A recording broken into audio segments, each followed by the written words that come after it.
गइलू। यादों में तहरा हर बोल डूबल रहत बानी।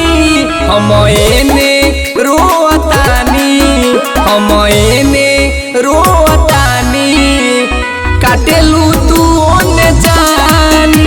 हम एने रोतानी, काटेलू तू ओने जानी। Music by Akhtar Aziz.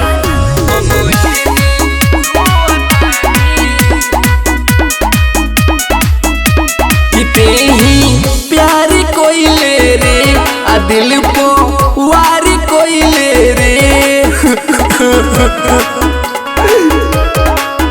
हम तोरे ला दुनिया से लड़ल बानी, कोई दिन भूखे पिया से हम रहल बानी। कितनो पी जहरिया तो वो ना मरतानी।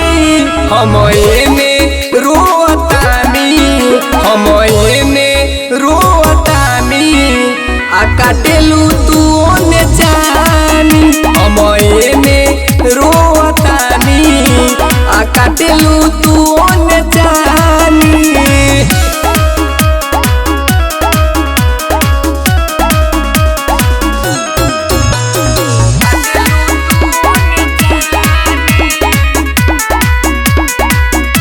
ना कोइलू तनिको तू रह कहेरा जेंदर सोनू संगम। कौन कमी तू हमारा में पा गइलू, जाके दूसरा प जानम लोभा गइलू।